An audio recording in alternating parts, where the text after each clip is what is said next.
Time for another episode of Dashing Dan's Sporting Adventures. And with the AFL draft done and dusted for another year, I thought we'd go back in time and talk about when the draft wasn't in play. It was all about recruiting for the VFL clubs at the time, back in the 1980s, from your recruiting zones, whether it be in the country or whether it be in your metropolitan area. And in those days, and we're talking of the early 1980s, some players were plucked from obscurity and some players were plucked from school as teenagers and really maybe not quite ready. 16, 17, Tim Watson was 15 and he was ready. Rod Owen was 16 from St Kilda and maybe wasn't ready, but could certainly play. My guest today was a 17-year-old from Gippsland. He was picked up by the Western Bulldogs or Footscray, and maybe some would say by accident. And the story that this man has told me, maybe by accident, but he had a terrific debut. A lot of injuries, probably didn't get the opportunities he deserved at the Dogs, and he went on to the Saints, had a career of 39 games. Outstanding player when he went to the country and had success with East Ballarat. And then, of course, went down to St Albans in the Geelong Football League and played some wonderful football down there. He's a mad keen Bulldog supporter, despite a career at the Saints as well. We've got to know each other on Facebook, on the forum, when there's a lot of mad supporters out there that probably get a bit ahead of themselves and then get angry. But this man is, he knows the game very, very well, and he's very measured with his comments. It's a great pleasure to welcome Alister Ford, former Footscray and St Kilda ruckman, to the program. Welcome, Alister. Good to have you with us. Yeah, thanks very much, Dan. Thanks for the invitation. Now, Alister, you started as a 17-year-old. Looking back, it's a long time ago now. Were you too young? Look, it's a good question straight up. I'd say no, because every kid dreamt of getting that opportunity, and you just grab it. You might be 17, you might be 20, but if the opportunity came along, but look, it was a totally different game back then, and you just grabbed that opportunity with both hands and had a go. Royce Hart saw you. You were just starting your senior football career in the Latrobe Valley. In fact, the under-19s in the Latrobe Valley, and he obviously saw something in you and was very keen on you, wasn't he? It was a game that I played, and there was a lot of water went under the bridge before I actually got to the Bulldogs in regard to how they went about their recruiting and looking at the players in their zone in East Gippsland and the Latrobe Valley. But yeah, Royce was the instigator of me heading to Melbourne and playing for Footscray. Now, you were at Bairnsdale, but you started in the hills before that. Tell us where you're originally from. It's a part of Gippsland I'd never heard of, and I did some Googling. I thought, oh, there it is. So I don't know Gippsland as well as some other parts of Victoria where I've lived and worked, but tell us about where you're from originally. Actually, it's in East Gippsland, about 300 kilometres east of Melbourne. A little township called Mossy Face. We had a street light and a town hall, a little hall, that was it, and a tennis court. But we were about 4 or 5 kilometres from a little town called Bruthen. And they were the Bruthen Bulldogs in the football. And I started playing there in the early 70s, probably about 73, 74 in the under-15s at about 11, 12 years of age, and then came through there in the one league, and then we had to follow our senior club from the East Gippsland League into the Omeo League when they decided to switch leagues. So we had an under-16 side, which our junior side was very successful over those couple of years in 1978 and 1979. That 78 season, that was the first contact I ever had with the Footscray Football Club when I was 14 years old. It wasn't actually contact, it was just a fellow who was a field officer for Footscray, came and presented the trophies and that at the at the under-15 grand final at the end of 1978. And we'd won it, and I'd won the league best and fairest, and they gave me a tracksuit from the Footscray Footy Club, but that fellow I still talk to when I go to the Bulldogs games at the past players and officials functions, and so remember these days. And yeah, he's onto it. John Dodd, his name was, and yeah, he still remembers it. So that was the first official, I suppose, contact that I'd ever had with the Footscray Footy Club was at the end of 1978 when I was 14 years old. Did you know much about the recruiting, how it all worked in those days? And did you think because you won that tracksuit that maybe there could be something down the track? Or you just thought, well, Oh, because they're in the recruiting zone, that's yeah, what happens? yeah. It was, look, I think the zones were implemented maybe late 60s, early Yeah. 70s, because the rich clubs used to just head all over Victoria and just take the best players, I suppose, and they'd just go to those clubs and play. So they implemented the zones. And then they started out with the field officers and the recruiting guys, and they would have known who was in their zone. There had been a few players from Bairnsdale that had gone to the Bulldogs during that zoning time. They were a little bit older than me, but you know they would have known who was at each football club. But I never had any contact with Footscray after that, probably for a good couple of years. You know, until I ended up at the Bairnsdale Footy Club in the under-18s. Went through the Omeo League. They didn't really come up to the went through them. Were in the Omeo League. I never saw anyone really from Footscray and that, because we were probably a bit far away and might have been a bit cold with a bit of snow around and that sort of stuff. But yeah, it was there were interesting times to meet these people, and look, it played out as it was that I didn't see anyone for a couple of years until that fella I met him again. You played the Lightning Premiership, or you were going to play in the Lightning Premiership, but you had a sore knee. And I think, Yeah, if my memory serves me right, you're unsure whether you should let Big Ben Bradley, who was a legendary Bulldogs trainer, know yeah, about it. But I think yeah, he checked it anyway, didn't he? yeah, yeah. No, we had Footscray used to have a Lightning Premiership every early in each year, I think it was, and um, I was playing with Bairnsdale in the Latrobe Valley League and living in Bairnsdale, of course, and we went down there on the bus to Latrobe Valley, put me in their team and said, you've got to play with us. And my knee had been really sore and clicking and locking up and those sort of things. I was only 16 at the time.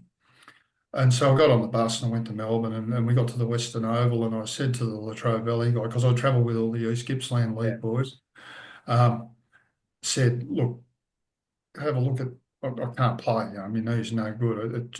I'm going to have to not play. And he said, come on, come with me. So they took me into the trainer's room, and this big man was standing in there in his white trainer's gear. Like, Ben was probably 6'3", and he was a big man. And he said, barked at me, get up on the bench. And he said, what's wrong? And I told him. So he's played around with the back of my knee, and he's put, I don't know what he did, but he pulled his fingers in the back of my knee and just ripped. I thought he pulled my kneecap through the back of my knee, but the pain was excruciating. I said, what have you done? He said, no, you'll be right. And he said to the Latrobe Valley football official, he said, he's not playing today. He said, we'll ice it up. And he said, but he'll be right. So I went back to Bairnsdale, and I never really had a major problem with that knee again. So he said he's not playing today, but he'll be Yeah, right for the rest of yeah, his career. And he was right. yeah, he was right. Yeah, Ben was right. And then when I eventually got down to the Bulldogs the following year, um, he remembered me. Yeah. Ben, he said, yeah, that kid on the bench. And he said, how's your knee? I said, oh yeah, it's okay. It's holding up. And yeah, so he said, no, it'll be right. He said, Now, just Alister Ford's my guest on Dashing Dan's Sporting Adventures, former Footscray and St Kilda player who made his debut for the Dogs as a 17-year-old against Collingwood in 1981. So it was a whirlwind start to your AFL career, was it not, Alistair? I mean, you were sort of, again, plucked from obscurity a bit. But as you mentioned, Royce Hart in his second year, he didn't have a great time at the Dogs, only 8 wins in what, 2.5 years. Yeah, But something like that. he gave you your chance. So you Yeah, obviously have a different view of him than maybe some of the mm, other players who played under him, and what was a very, very dark time for the club win-loss record. yeah, yeah. Look, as I say, I was only 17 years old when I went down there, uh, and we we had a training night at Bairnsdale Footy Club.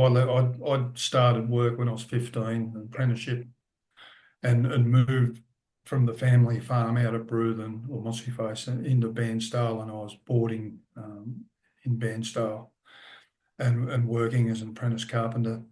And Bairnsdale Footy Club asked me to go and play over there in the under-18s, and I said, "Yeah, that's fine. I'll do that." So we got to training one night, and it was early in the year. The season hadn't started, and our president called a few guys together. I think there was myself and Brian Royal and Tommy Alvin and Russell White, a few other guys, and said, "Look, there's a match on Saturday at Newborough." Um, and Footscray want all the guys that are youngish, probably under 23 or whatever, to go and play in a scratch match so they can have a look and see who's in the Latrobe Valley and mid Gippsland or North Gippsland or East Gippsland, whoever is in their zone. Mm. And that was on a Saturday, and Hawthorn and Footscray were playing the next day in a practice match at Maui. Right. So seniors, reserves, and under 19s. So anyway, I was, as I say, I just turned 17, and I didn't really know any of those other guys at Bairnsdale because it was my I'd had my first year there in 1980 in the under 18s as a bottom age player, and they were all a couple of years older than me, or the driving and all that, and I just used to ride my push bike around the town because I wasn't old enough to drive. Anyway, they didn't say anything. These guys, they just went off and trained. I went off and trained, and I didn't really think much more of it. And then I thought, oh look, I'll go and maybe have a go. And then I got up on the Saturday morning out of bed and I thought, well, what am I going to do? And I said, oh, well, I may as well go and play this game of footy. So I grabbed my gear and ran over. I was only a couple of blocks in Bairnsdale from the highway, ran over the Princess Highway where we used to meet up to travel down the line to play footy in the Latrobe Valley. And I just stuck my thumb out and thought, well, I've got no other way of getting there. I've got to hitchhike. Wow. So I put my thumb out, and anyway, this car pulled over, and people said, "Oh, you need a lift." I said, "Yeah, I'm going to Newborough to play footy." They said, "Oh, look, we'll drop you off there. That's fine. We're going through to Melbourne." So they put me in the car and drove me the 100 mile, 160 k's down to Wow. Newborough, and I arrived at this game and went into the rooms. And there was a lot of, look, all these guys that I'd seen playing Latrobe Valley football seniors, and obviously other guys that were playing senior footy in other leagues down, mid Gippsland or North Gippsland, those things. And I thought, well, don't think I'm much of a chance here because they're all older than me. So anyway, I just went up to the table. The bloke said, "Who are you?" I said, "Oh, this is who I am." "Oh yeah, where do you play?" I said, "Oh, Bairnsdale." He said, "No. What position?" I said, "Oh, I don't know, centre half forward or half forward flank or centre half back, or if you need a ruckman, I'll jump up in the ruck, that's fine." He said, "No worries, go and sit over there and put your gear on." And they didn't have jumpers in, they threw me a jumper. And they put the How different. teams up on the board for two teams. And I thought, well, I'll probably sit on the bench here. All these other guys have been playing Latrobe Valley footy for a couple of years at least in the seniors, a lot of guys, and most of them were playing senior footy wherever. And they put the boards up and they had me centre half forward in one of the teams. So they chucked me a jumper. So, well, at least I'm on the ground. How'd you feel So we about went. that as a 17-year-old? How'd you feel about that? Oh, look, I didn't really worry. I didn't know really any of them Yes. personally. I'd Mm, seen a lot of them play, and I thought, well, I'm here. I may as well have a go. mm. Um, so they put me centre half forward in one team, and so we ran out on the ground and we played the first half. Um, I can't remember exactly, but I reckon I probably got maybe 3 or 4 goals in the first half Mm. and took a few marks. Anyway, we went back into the sheds at half time, and I went over and sat in my corner, and just sat there. I didn't really know anyone. I didn't talk to anyone. I was just over in the corner, and everyone else was buzzing around. A lot of the guys that were running the show that day, they knew the guys that were playing senior footy in the valley and that sort of thing. So there was a bit of noise, and all of a sudden the whole shed just fell silent, and everyone just stopped, and Royce Hart walked in the door. Wow.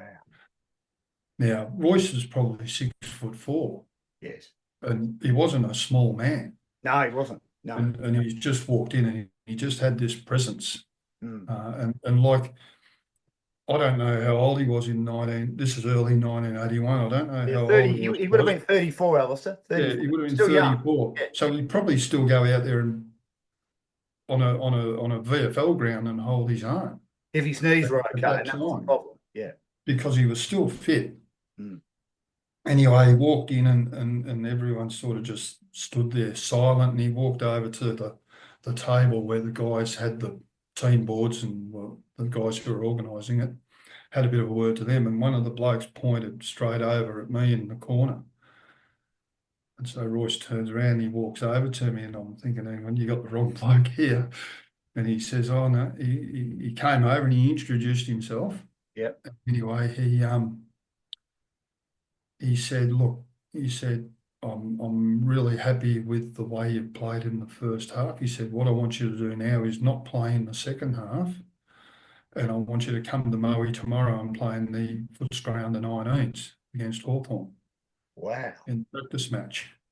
And I said to him, no, I can't. It's my girlfriend's birthday tomorrow, and we're hanging out in Bairstow, going to get a hamburger and a milkshake and whatever. He said, no, no, no. He said, you're coming to Maui to play football. I said, well, I'll have to ask mum and dad and see what's going on the farm, because if there's work to be done, we've got to get the work done. Mm. And anyway, he said, you'll be right. He said, we'll see you. You'll come down to Maui tomorrow and play. I said, well, I can't guarantee anything. I'll ask Dad when I get home. He said, no worries. He said, grab a shower and get changed. I said, no, no. I said, I've hitchhiked 160 kilometres on plane today. And he said, no, you don't have to play the second half. I said, no, no. I was adamant I wanted to play the second half. So he said, no worries. He said, just go out there and play. So, so I went and played the second half. And anyway, the game finished, and they'd organised for us to walk down the road to the Newborough indoor pool, Yes.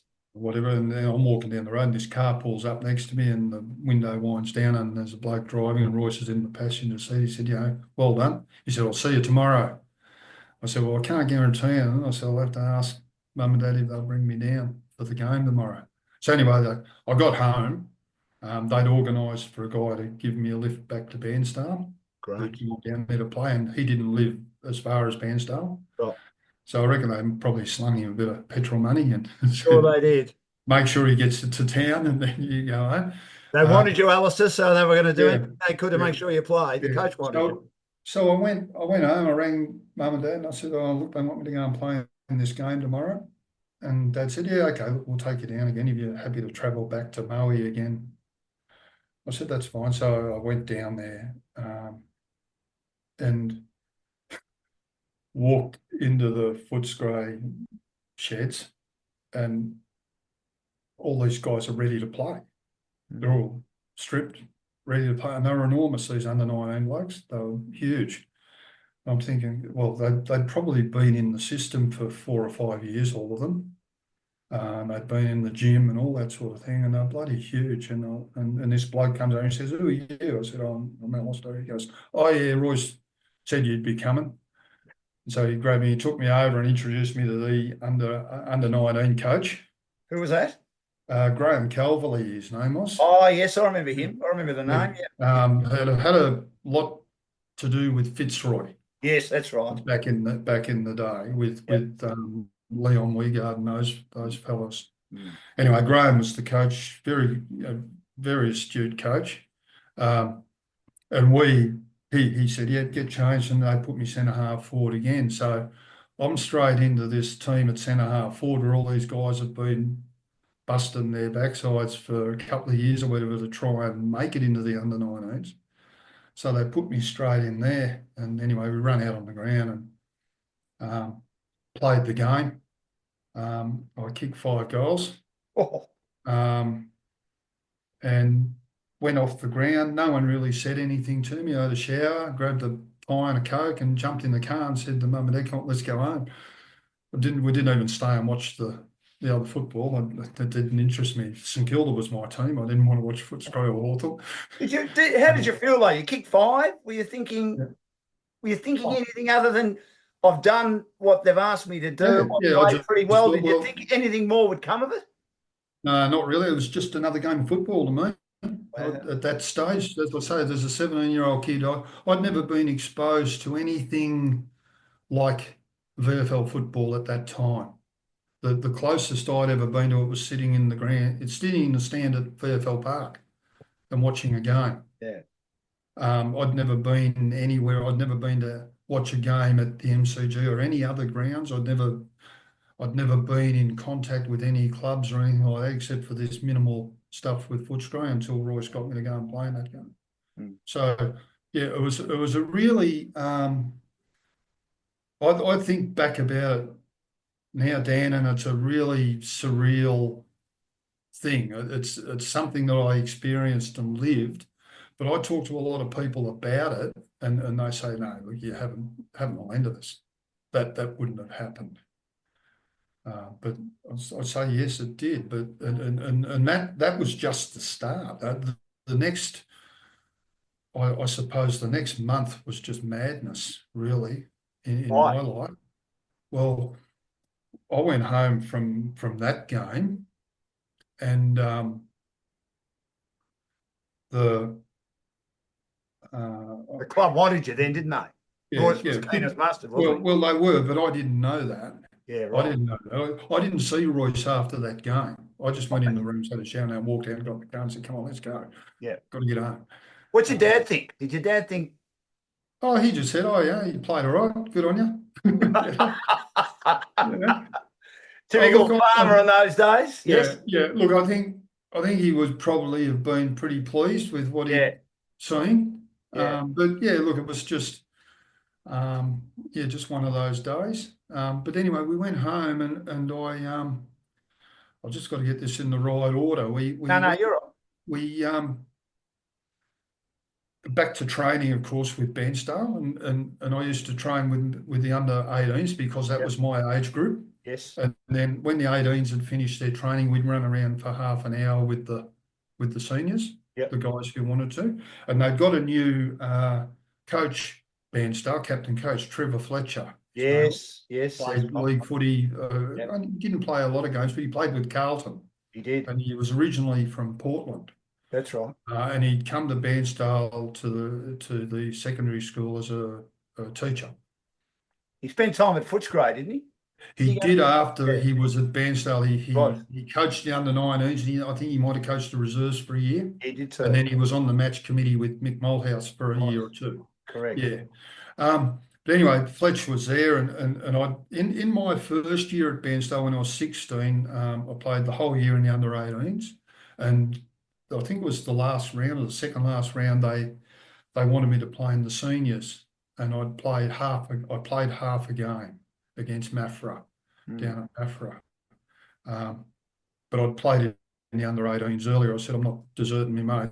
So I'm playing in the thirds, and then if you want me to play in the seniors, I will." But the coach then said, "Yep, okay, we'll just play at the second half. I said, that's fine. Yeah, I'm happy with that. But anyway, this game against Hawthorn happened, and then I went back, of course, as I said, training, and the Bairnsdale played the 2 practice matches. We played Mafra in the first practice match for the 81 season, and they played me in the seniors at centre half back. Right. And I played pretty well. We beat Mafra, I think, in that practice match. And then the following week we played Sale for the Dawson's Cup, which is a company in Bairnsdale and Sale. And I played centre half back again, and the Sale beat us by 6 or 7 goals. But I got named as the best player in the local paper for the practice match. So I thought, oh geez, look, I might be a chance to be in the seniors come round 1. So anyway, the Latrobe Valley wouldn't allow any of their clubs to play the weekend before their first round. So the Sale practice match was a fortnight from round 1. Yeah, right. They didn't, their reasoning was that they wanted every player available so that they could showcase the league and all that sort of stuff. Correct. Yeah. So on the week after the practice match and the week before the Latrobe Valley round 1 was the VFL round 1. So I was, as I said, doing my carpentry apprenticeship, and I always had trade school on a Monday at the Bairnsdale Tech School. We'd go, all their first year apprentices or second year apprentices, whichever grade you were in. And it just so happened I was there on a Monday. So I went to trade school on that Monday. And I'm sitting in the theory room, classroom, and this guy walked up to the door and knocked on the door, and it had a window in it so I could see who it was. And it was this fellow that I had presented the trophies at the 1978 under-15 grand final. And it's the 3 years or 2.5 years, and I immediately knew who he was. And do you know why he was there, Alister? Oh yeah, I know why he was there. He knocked on the door, and the teacher opened the door, and he I didn't know at the time the exact reason. Yeah. And he said to the teacher, he said, "Oh, can I speak to Alister outside?" And the teacher said, "Yeah, well, make it quick because he's doing his trade school work." And he said, "Yeah, no worries." So I walked out the door, and he said, "Come on down the front." And he was down there, and he had his car parked it was a service road on the Princess Highway, and the school was there. And he said, "Get in the car." So I jumped in this Falcon, and he said, "What are you doing on Saturday?" I said, "Oh, probably work on the farm, give Dad and Mum and Dad a hand and whatever." He said, "Well, we want you to come to Footscray and play in the reserves." And I said, "Well, yeah." Well, I said, "I'd have to ask Mum and Dad." And I said, "But there might be work to be done." He said, "No, you'll be right. We'll organise all that." He said, "We want you to come play in the reserves." I said, "Well, I don't know." And then he leaned over me and he opened the glove box, and he reached in and he pulled out a wad of money. That'll do it. That'll do it. Yeah, he threw it in my lap, and I picked it up and I said, "What's this?" He said, "That's your match payment for this coming Saturday." How much? You allowed to tell? "What do you mean?" He said that'll be your match payment. I said, "How much is it?" He said, "It's $1,000." And I was earning about $70 a week as an apprentice carpenter back then. And he said, "It's $1,000." And I said, "Well, I don't know if I can come and play."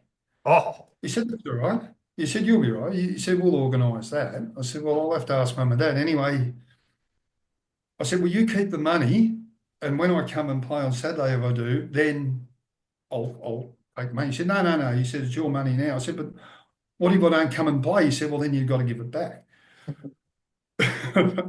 And with that, he reached over me and he opened the passenger side door, and started to roll the car forward and push me out of the car. Did he really?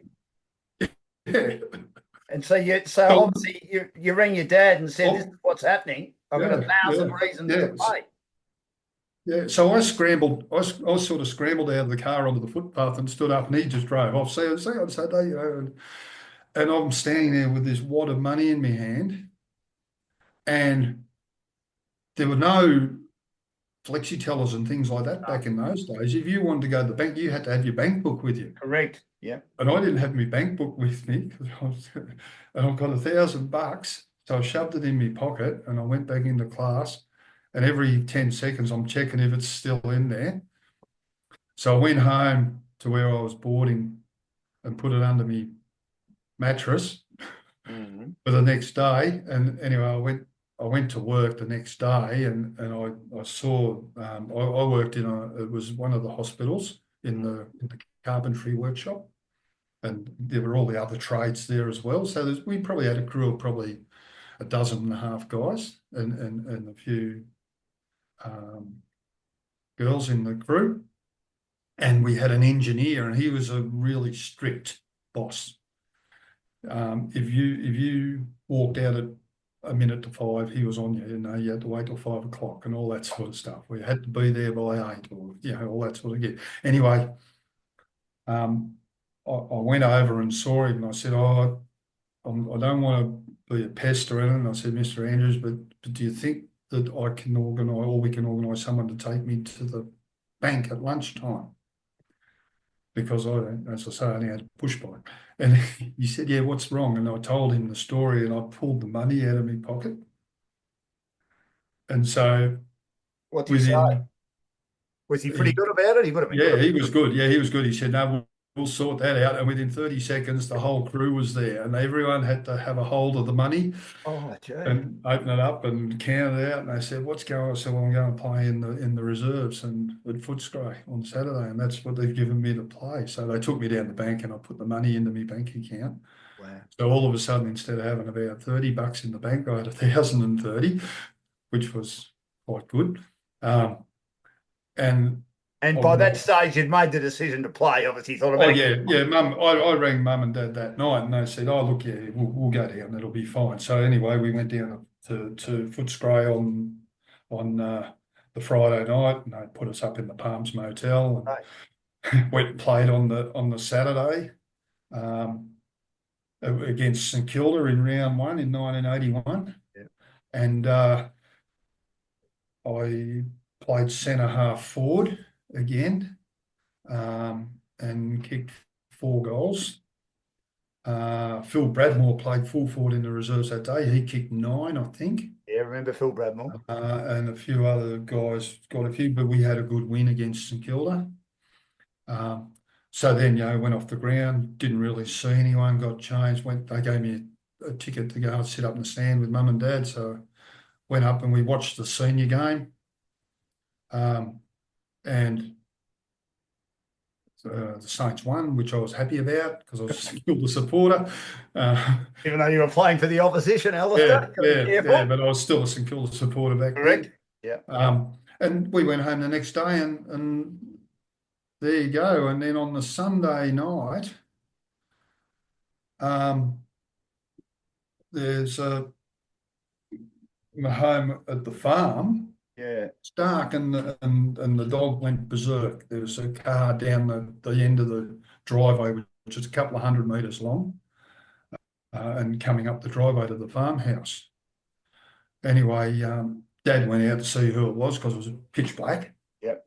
And he walked back into the farmhouse, and behind him was David Allen, who was the CEO of the Footscray Footy Club, Yes. Yeah. Royce Hart and Kelvin Templeton. Wow. So they'd come to Mossy Face to sit down at the table and have a chat. And anyway, I'm sitting there, as you can imagine, a 17-year-old kid, and I've got Kelvin Templeton and Royce Hart saying they want me to come and play footy with them, And Mum was a bit over what am I going to feed them and all that sort of stuff. But that was all okay. But yeah, they were good. They'd come and said, look, we want you to come and play footy at Footscray. And as I've said to people before, I said, you got probably one of the greatest or one of the greatest centre half forwards sitting there, and then another one who's just won the Brownlow medal, Correct. Yep. and was a great player in his own right. Very good. Saying we want you to come and play footy with us, and I'm thinking, well, what do I do? Anyway, we left it at that.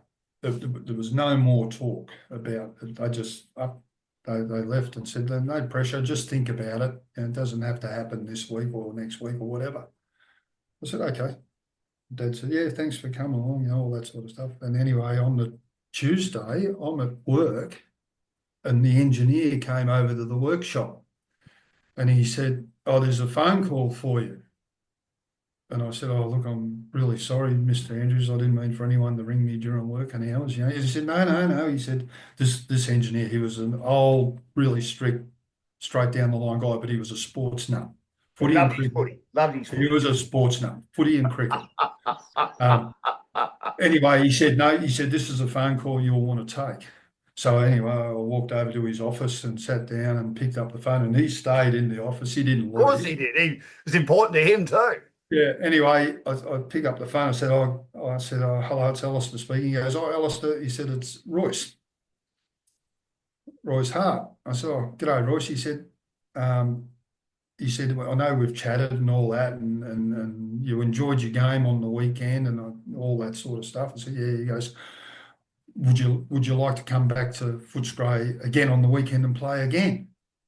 And I said, oh, look, I said, I played centre back in the seniors for Bairnsdale in the 2 practice matches, and the coach has said I'm probably going to be in the seniors for the first game against Warragul this weekend and play senior footy for Bairnsdale. He said, well, if you come to Melbourne, you'll be playing in the seniors for Footscray. I said, are you kidding? He said, no. He said, you'll be playing your first senior game of VFL football on the weekend. I said, I'll have to ask Mum and Dad if they'll bring me down to Melbourne. And I knew damn well they would. But Yes. and he said, look, we'll organise the whole lot.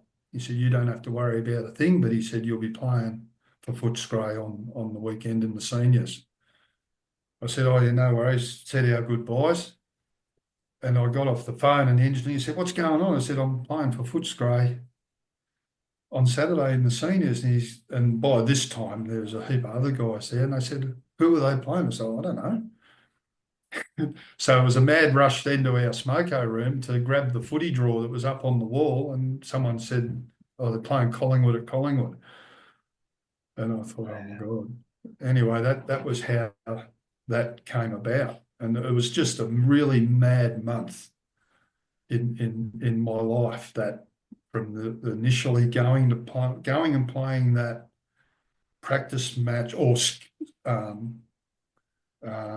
potential players game on the Saturday at Newborough, to the next day in the under-19s, to right through a couple of practice matches with Bairnsdale, to the Footscray hierarchy arriving at the farmhouse and playing in the reserves, and then fronting up to play my first game in the seniors in round 2 in 1981. In those days, Alister Ford's my guest, played with both Footscray and St Kilda, and he was picked up in the days back in the 1980s when there was no draft. It was recruiting zones, and it was often a little bit by luck, but he played some great footy at the right time under the nose of his coach at the time, Royce Hart, and he's joined me on Dashing Dan's Sporting Adventures. So you've gone out to enemy territory, Alister, and there couldn't be any more enemy territory than Collingwood. The supporters used to spit on you out there and give you a hard time, and you played on a guy I got to know very, very well when I started my broadcasting career, the late, great Billy Picken, and you kicked 3 goals. Team got well beaten, but what a debut. Yeah, indeed. Look, it was another day, and it's I remember every detail, pretty much, the whole lot. Arriving on the Friday night in Melbourne at the Palms Motel, and there was a reporter from The Age and a photographer, and they wouldn't have, I'm halfway out of the car in a pair of jeans and a t-shirt and bare feet, and bang, off goes the big flash, and that's the photo in the I paper think the I think next I can day. remember that photo Yeah, too, with the in the long paper blonde that, hair. I can remember yeah, that photo. Yeah. in the paper the next day, and did a write-up. Anyway, we get to the the motel, and the tickets and that are all at reception for us in the motel for the game the next day. Anyway, we get to Victoria Park, and I get out of the car where we parked near the old school over there, I think it was. Yep. Um, and walking along with my bag in my hand with my gear in it with mum and dad, and no one paid me a second glance because the Footscray people didn't know who I was. And there's all the, there are Collingwood players going into the ground, and everyone's crowding around them, getting autographs and all that sort of stuff. But everyone probably just thought I was some school kid going to watch the game and had me sandwiches and soft drink in the bag, you know. I went into the ground, and the first the first thing that hit me when I walked through and looked at the ground was that, and I know it was where they filmed the movie The Club. I thought, oh, geez, there's where the coach walks out on the grandstand, and it just looks exactly like the movie, but it would have because that's where it was done. But that was the first thing that struck me, and we got there. I think it was just before the reserves started, and there weren't a lot of people in the ground at that stage. Maybe 1,000 people or whatever there to watch the start of the reserves. So we got our mum and dad got their tickets, and we went and sat up in the Sharon stand, just sort of between that Collingwood Social Club and the goalposts at that city end, or the um, I can't think of the street, not Punt Road, the Hoddle Street end. Yes, yes, Yeah. that's right. Yep. So they sat there, so I sat there with them, and we watched the first half of the reserves. And then the guys went off the ground, of course, at halftime, and the senior players of Footscray walked out, and they're looking around, walking around on the ground and all that, of course. And the Collingwood blokes are over their side of the ground doing whatever they do. And one of the Footscray officials come up and grabbed me. He said, "Come on, we got to get in there now." So I grabbed my bag and down on the ground and met the other players. I didn't know them. Didn't know any of them. No, I didn't know any of them. I'd only played in the reserves the week before. And there'd been about 7 changes. I think Royce made about 7 changes. Right.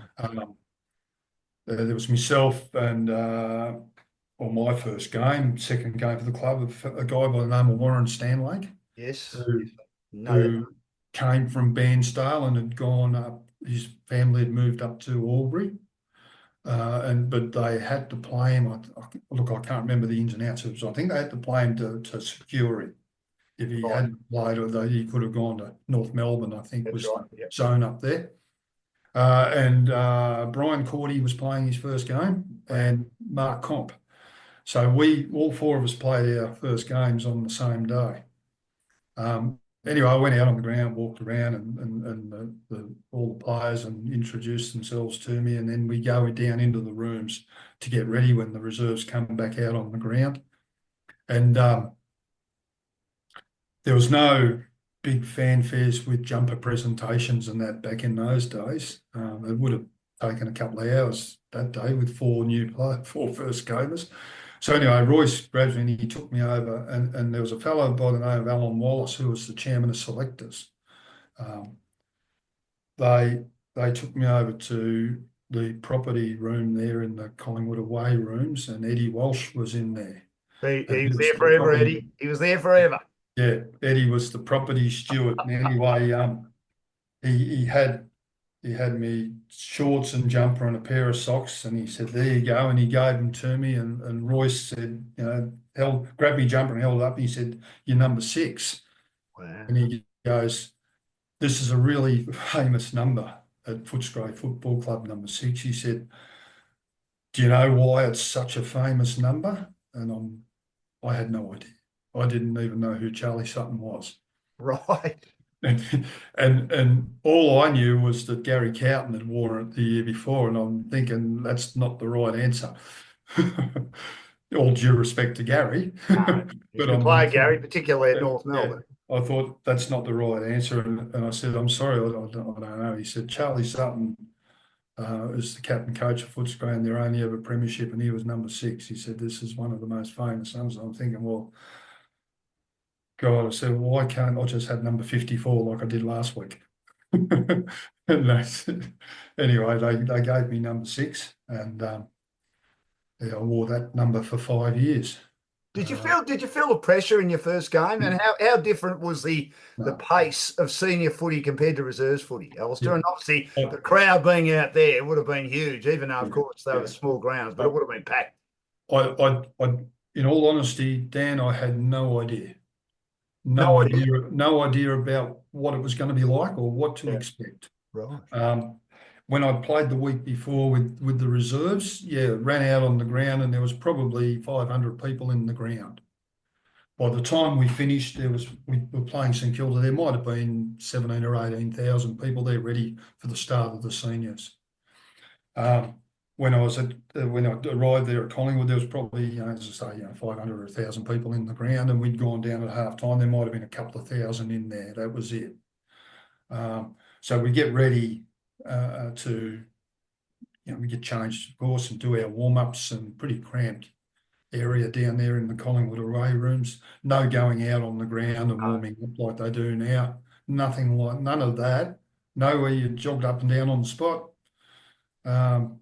It did a bit of handball, a couple of short kicks if there was some room. That was it, and the reserves finished, and I can't remember if they came into the rooms or whether they sat on the grass outside and waited for us to go out. But anyway, we went up the race because it was an uphill race onto the ground at Collingwood for both sides, I think. But anyway, ours was an uphill race, and we ran out onto the ground and through the banner, and the next thing I knew, I was at centre half forward at the Yarra Falls end Yes.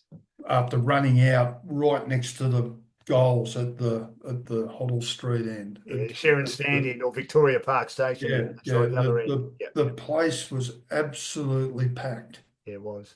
with black and white, and they were sitting up on the fences and they were standing along the back of there was a big terrace went around the outer side with a roof over it, and they were standing up on the rails of the metal of the steel and that in the back of the terrace, and down both ends was packed. And my feet didn't realize, I didn't even realize I was running until we got to that other end of the ground. Then all of a sudden we pulled up and stopped because the Collingwood guys were out there warming up, and there was Peter Moore and Rene Kink and Ricky Barham and Peter Dacos and Bill Picken, and I'm thinking, last 6 months ago, I was watching those guys play. I was 16 years old watching them play in a grand final against Richmond, even though they got well beaten by Richmond in the 80 grand final. I'm thinking, I'm out in the ground with these blokes. I can play footy against them. And It's exciting, isn't it? it was, Exciting. yeah, it was. It was really, I didn't really have a chance to be nervous or overawed or anything like that. It just all happened, and it was a really amazing experience just to be out there. And And you then did okay. You kicked 3, and Royce obviously backed you. yeah, But obviously he was gone by the middle of next year. Did you feel that yeah, Bluey, Hampshire, and Mick, and then Andrew Purser came to the club in '83? yeah, Did that yeah, reduce your yeah. opportunities? Did you feel they didn't back you as much as Royce had? Uh, yeah. Look, it was one bloke did, the other one I don't think did. Bluey did. I don't think Mick did. Right. Yeah, but when getting back to what you said about playing on Bill Picken, Yeah. the first half I lined up and Kevin Worthington played on me, Yes. who was a good back pocket, Very half good back player. flanker, sort of full back type player, and he played on me in the first half. Um, and I kicked 2 goals in the second quarter. First quarter, I only had a couple of kicks, I think. My first kick in league footy went about 20 metres along the ground off my wrong foot. Yeah. I picked the ball up off the ground, looked up, and Rene Kink was running straight at me about 10 metres away, flat out. And he wasn't happy that I had the ball and he didn't. So I just kicked it along the ground and got out of his way. That was one of the most sensible things I ever did, I think. But at half time, we went into the rooms and Royce came up to me. He said, "Oh, look," he said, what do you think about playing centre half forward in the second half?" I said, "Oh, look, yeah, that's fine with me. If you want me to play centre half forward, I'll play centre half forward." Because So, Kelvin had gone down, hadn't he? Kelvin had yeah, done his knee. Is that right? yeah, he'd done his knee. He wasn't playing at all in No, that's right. 1981. He'd done it in that night match Correct. Yeah. out at Waverley. So anyway, I said, "Yeah, I'll play centre half forward." So I'll go back out there and Bill Picken picks me up for the second half. And I got a goal in the last quarter. I got away from him, took a mark, and managed to kick the goal. And only probably about a minute before the siren went at the end of the game, the ball was down Collingwood's end, where it had been for a lot of the game. And Bill turned around to me and he said, "Well, what do you think of league football, son?" I can imagine him saying that. Yeah, yeah. And I said, "Oh, it's pretty good, isn't it?" He goes, "Yeah, yeah." He said, "Yeah, it's good." He said, "You done all right today. Well done." And then the siren went. He's turned around, shook my hand, and ran off. Wow. And I caught up with Bill over a fair bit over years later, and we used to chat about it, and he remembered it, and well, he was a good bloke because I was involved with the North Ballarat Rebels Right. when I was in Ballarat, and Bill was in Hamilton, of course, and that was part of our area, so we'd be involved in footy and that sort of stuff. So caught up with him there, but yeah, that ended that day, and we got in the car and went home to Bairnsdale. And Dad went back to farm. But another thing that I tell people, Dan, is that the first 6 rounds of 1981, I played round 1 in the reserves, and then I played round 2, 3, 4, 5, and 6 in the seniors. After that game against Essendon in round 6 in the seniors, that was when I moved to Melbourne. Right. So You the first travelled 6 all the way rounds, up for the first 6 weeks? yeah, and I was training with the Bairnsdale under-18s and playing in the seniors with Footscray for the first 6 rounds of 1981. And they beat Essendon in that game. I think it was the Bombers' 5th loss in a Yeah, row. that was Everyone our was first starting to win for think the year. Kevin Sheedy's no good. That was huge, wasn't it?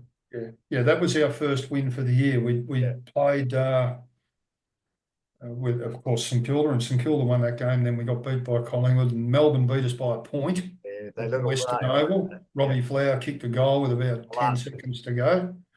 Then we got beaten by only 3 or 4 goals by Carlton out at Waverley. And then we got well beaten on Anzac Day down at the Lake Oval against South Melbourne. And then we beat Essendon at the Western Oval. And then I think the only other win that year was Melbourne out at Waverley. What? Yeah. I mean, you obviously got on well with Royce, but why do you think Royce battled as a coach? Did he expect too much, Alister? Yeah. Oh, look, he may have.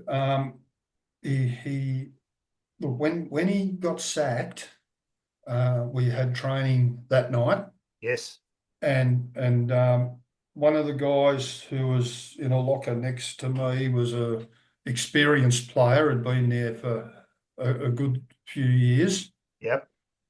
And he said to me, I said, "What's going on?" He said, "You don't have to worry about it." He said, it's higher up the chain than you young blokes. And I said, "Oh, yeah." He goes, "Royce has got some really good ideas with how he wants the youth to come through and play."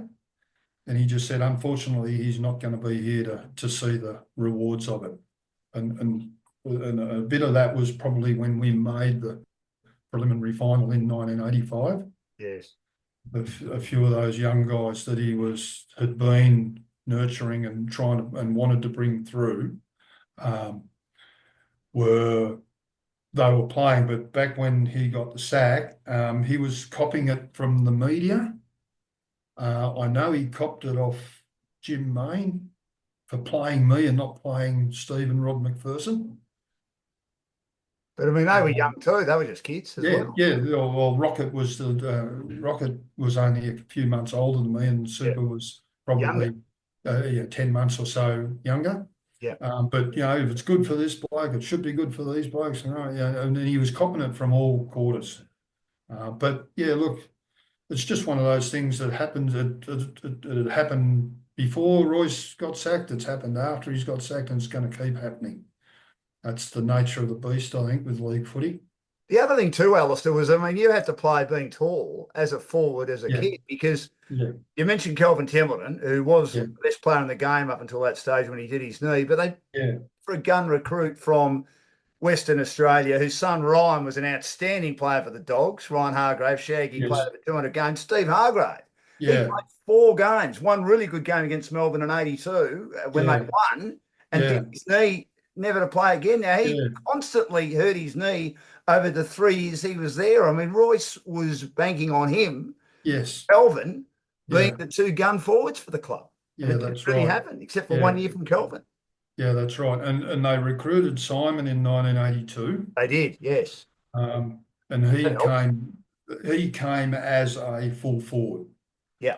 whereas Kelvin was your centre half forward, and Hargraves was probably more of a centre half forward, that type of up the ground type Yeah. player. Mm. Whereas Simon was just your lead, take a mark, and you knew he was going to kick you the goal, Mm. type player. But yeah, a wonderful full forward, Simon. I mean, Wonderful. you mentioned 85. I mean, 85 by then, your last Yeah, year, they had yeah, some good players from WA. And obviously, to become a destination club. yeah. Hardy, Daniels. I thought Andrew Oh, Pearce was an outstanding ruck. We might have made it hard, yeah. unfortunately. Alistair, for Jimmy you to get much of Sewell, an Ian opportunity. Williams. Jimmy Sewell, Ian Williams. Yeah, So, Tony Bahaja, Phil Maitland, yeah. Les Mick Bamble, pretty good McLean team. was down from Northern Territory. Correct. It was a good Yeah, side, well, wasn't it? Bahadur had come over from Essendon. Yeah. Yeah, look, and there were a few Richmond guys had come across with Molehouse and Wayne Walsh, who Mm. was his chairman of selectors. Then there was Neil Peart, Wayne Shand, Emmett Dunn. Emmett Dunn. Yeah, Tim Jepp was he came the year after I left. Yep. So yeah, look, there were players coming in and players going, but look, when they obviously got rid of Royce, they put Bluey in as the caretaker or the coach for the rest of '82, and then he coached all of '83. And Bluey was really good to me. Mm. He he he worked. He was probably the coach that made me work the hardest.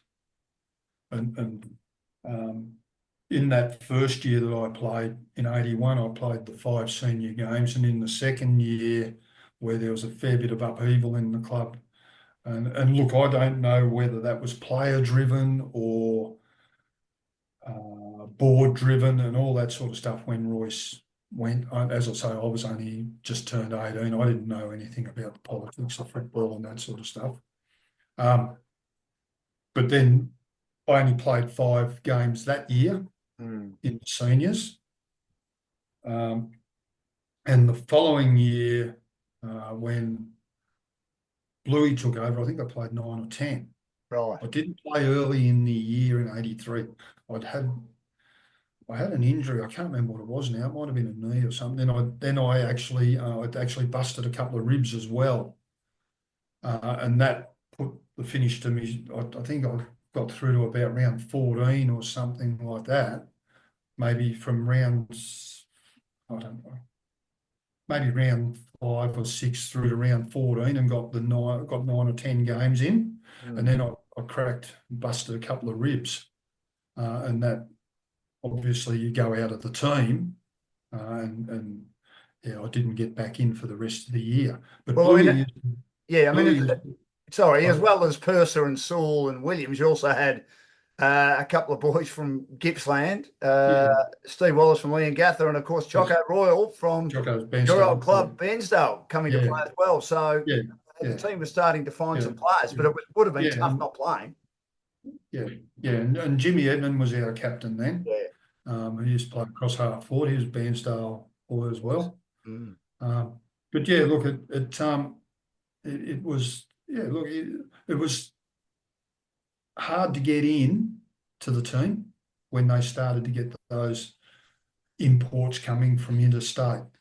And I reckon that a lot of the time they had to justify paying the money to bring them over by playing them. Not saying they weren't good enough to play; they were all good enough to play. But there were sometimes, you'd look at the selection and think, well, probably going a bit better than this bloke at the moment, but I'm not costing the club anything, whereas this bloke is. So So it a made few it of tough. us young, Yeah, yeah, I a was few just of going us to young say, guys back then, we yeah, used to have a few conversations amongst ourselves about things like that. But that again, that was the nature of the beast, and you had to make your own way. But when Mick came, um, yeah, he just, I reckon the longest conversation I had with Mick Malthouse was before he was the coach of Footscray. really? Back in 1983, we had a guy that had come over from Richmond. He only ever played in the reserves. He didn't play senior footy. Yeah, And when he came down from Mildura to Richmond, they put him at Mick's house as a boarder. yeah, right. And he was still boarding there in 1983. And I sort of palled up with him and we became pretty good mates for that year. And we had a function after a game. We might have played in North Melbourne or someone out at Waverley, and it was the East-West club they used to have. And they'd organised a supporters function out. So we said, oh, yeah, we can all go to that. And he said, oh, look, if I take my car home, because Mick lived out in wherever it was, Doncaster or whatever it was, can you pick us up and come past? So I said, yeah, no. So myself and my girlfriend at that time, and we followed into his place and walked in the house. I didn't know that he boarded with Mick Malthouse. Mick's there after playing for Richmond that day, having his cup of tea Yeah. or whatever. And I sat down at the table while my mate's getting ready, and he absolutely grilled me about what's the president like, and what's this bloke Sherry like, and what's this bloke Colin like, and what do you think of Simon Beasley? And he's just grilled me about all these guys that are on the board, and I'm thinking, what's going on? This is before So Blue had resigned and Mick took over, obviously. yeah, obviously there was Yeah, they'd obviously spoken, I reckon, to Mick, and yeah, things were in the wind. And here I am, I was at 83, like I was 19 years old, and he's yeah. grilling me about guys that are on the board. So I don't know about these blokes. They're businessmen. I don't know anything about them. I don't know how the club runs. Anyway, that was probably the longest conversation for that 15 or 20 minutes that I ever had with Mick Malthouse. So you knew in Um, '85, and Alister Ford's my guest on Dashing Dan's Sporting Adventures. He played for St Kilda and the Bulldogs. That it was time to go, and you went back to the club you barracked for, the Saints. Did you enjoy those 2 years, Alice? yeah, great. Yeah, we wonderful football club. Footscray were a wonderful football club as well. No, mate, no bones about it. They're both great footy clubs to be at. And as in any club would have been, it doesn't matter whether it was in the VFL or in the back blocks of Western Australia or Queensland. If you go to a football club, they'll all be good people, and you'll have a good time. But yeah, St Kilda, look, we didn't win a lot in that first year. We only won a couple of games, but yeah, made some fantastic friends. Um, the guy coaching them, Graham Jelly, I reckon, was a good coach. I reckon he was a really good coach. But he'd taken over again when I think it was Jewell or Patterson or someone who got Tony Jewell, sacked. yeah. Jewell, yeah, and stepped in for that year and a half or whatever. And yeah, look, I thought he did a really good job that year I was there. He kept everybody together. He kept Robert Elphinston at the club when I think Eel was going to go to Richmond. Yeah, that's right. Rallied the players to get around Eel and keep him there. Obviously, kept Trevor Barker at the club. Everyone wanted Barks to go and play for them. And there was a young bloke called Tony Lockett. Yeah, young plugger was there. He started in, I think, 83 or 84. Yeah. I came down from North Ballarat. I didn't know Tony until I got to St Kilda, of course. I'd played against him in 85. I played in the seniors against St Kilda at the Western Oval in the ruck because Andrew Percy got a week suspension.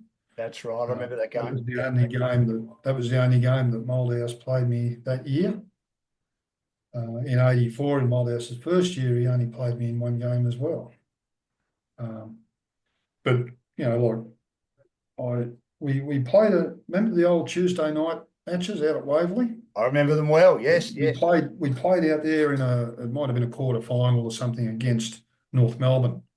And we were well down at half time and I'd played in the ruck. And they put me full forward in the second half. And we were about 7 goals down at half time. We came back and won. Brad Hardy kicked 3, I think, in the second half, and I kicked 3 goals, 2 or something, and Choco kicked 2 or 3. And we came back and won. Anyway, ran off the ground, and I thought, geez, I've done it right there. I've got to be a chance maybe for next week. And Royce came up to me after the game. He said, "Oh, well done." He said, "Take that form into the reserves again on the weekend, and you should be going okay." Mick, you mean? Mick. Yeah, Mick said to me. Yeah. He said, let's keep that form in the reserves on the weekend. And I'm thinking, it's Tuesday night. You got Thursday night training to go, and he's telling me to play like that in the reserves next weekend.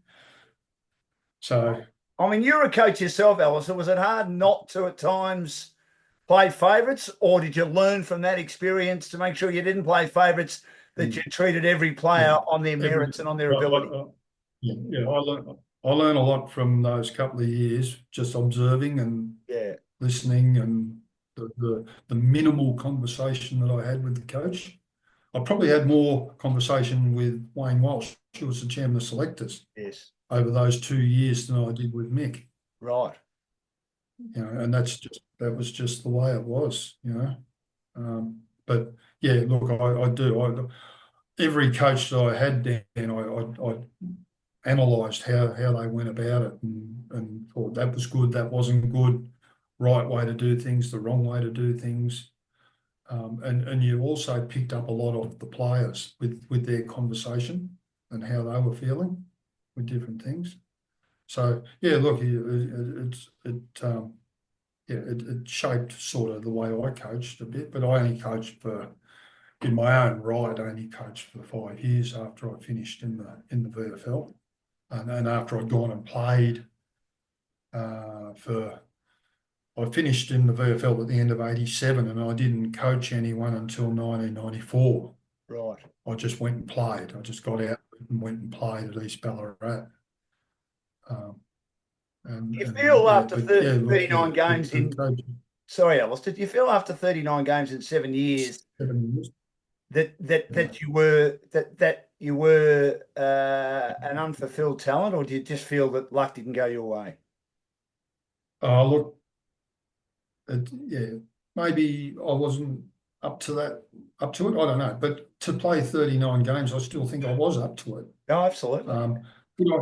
Could I have done things differently? Yeah, probably as a young bloke, you're a little bit, maybe not a little bit. You are a bit gung ho sometimes, and I can go and do this, and I'm bulletproof and all that sort of stuff when you're away from football.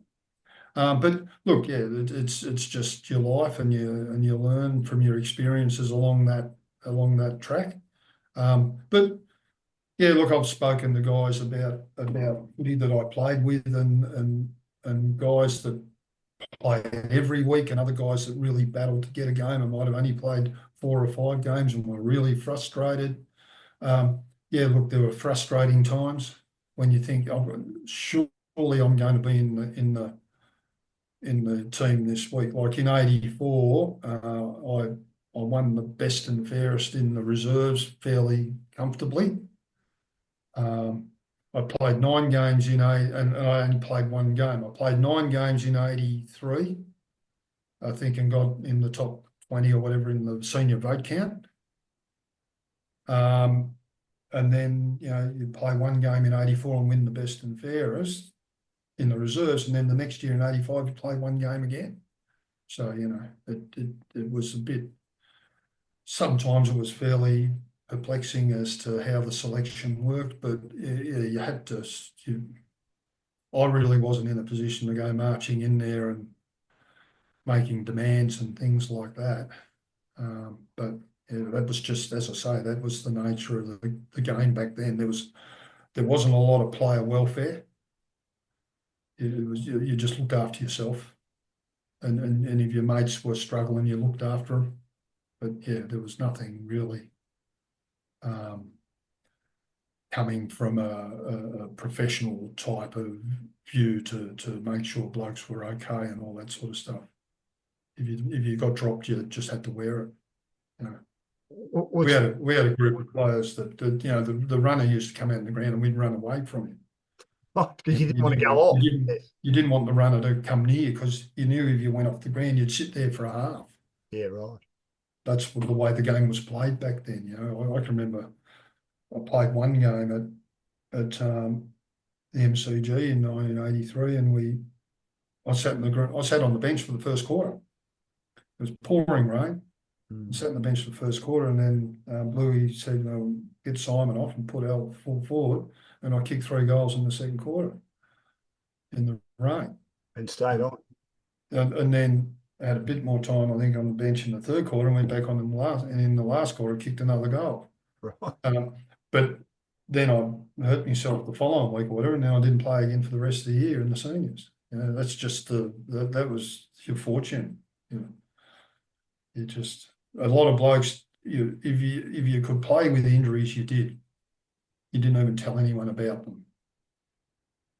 Before I let you go, Yeah, do you think that Luke Beveridge, and I know you're a Bulldogs man now, yeah. do you think Luke Beveridge makes too many changes to the team? And do you feel that as a Bulldog supporter and an ex-player, that they're doing the right thing by not extending his contract, that letting him sort of live on the edge a bit for the 2025 season? I mean, you are, Oh, I think, a very calm voice on the forum compared to some of the yeah, people that get on, yeah, particularly when things are going yeah, badly. You only hear from yeah, them. But what's your yeah. view on Oh, I think to let his contract run, they've extended it once it? before.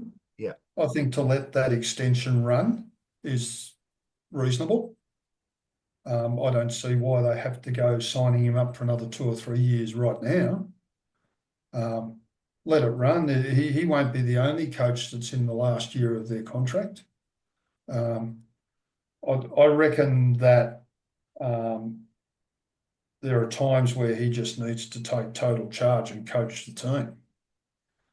I know it's all about sports science and all that sort of stuff now, but if you're going to win premierships, you've got to know football and trust your instincts on football. So, I get really frustrated, Dan, when I'm watching a game and there's maybe, it might be an under 10-point margin and there's 6 or 7 or 8 minutes to go in the game and Bontempelli and English and Treloar are on the bench.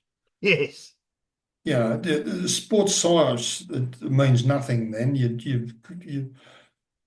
In a game like that, the coach sits down in the coach's box at 3/4 time after the 3/4 time break and says, "Right, I'm in charge for the last quarter." And he gets on the phone, or he gets down on the bench and he tells his runners, "You go out there and that bloke's out. If he's stuffed, I don't care. Tell Correct. him to go and stand on the half forward flank and kick us a goal." I just reckon too many people have too much input or too much to do when the game's at a crunch stage. That's what frustrates me. And I got to know you, as I said, when you wrote a very eloquent comment Yeah. after the St Kilda game, when Rory Lobb actually played pretty well as a forward that day. He was certainly Yeah. under the pump by all the selectors and Mm. by all the keyboard warriors that he wasn't up Yes. to it. You felt that he was going all right with his running patterns, and I watched the second half and agreed. Was it the right move to move him into defence? Oh yeah, for sure. Hmm. Yeah. If all of a sudden he had the opposition kicking him the ball, Correct. and all he had to do if they kick it to his opponent, all he had to do was punch it away. And all of a sudden the opposition are coming out of the Bulldogs forward line or the midfield or through the midfield under pressure, and they're kicking it straight to him, and he's taking marks. He's doing his job as a defender. There weren't many forwards got hold of him in that second half of the year. No, he's outstanding. And he became one of the better centre half backs or backmen, tall backmen in the league in the second half of the year, as far as I'm concerned. And I reckon it's probably maybe bought him another 3 years at league level. Hope so. He was terrific. Well, Alister, it's been a great pleasure chatting to you. You've had a great story to tell. It was very different over 40 years ago when you started your league career. Yes, it was indeed. You had a career that was a little bit frustrating, but you certainly had your moments at the Bulldogs and also St Kilda. Keep following those mighty Bulldogs, and I really appreciate your time on Dashing Dan's Sporting Adventures. Thanks so much for joining us. Will do. Thanks for having me on, mate. Cheers.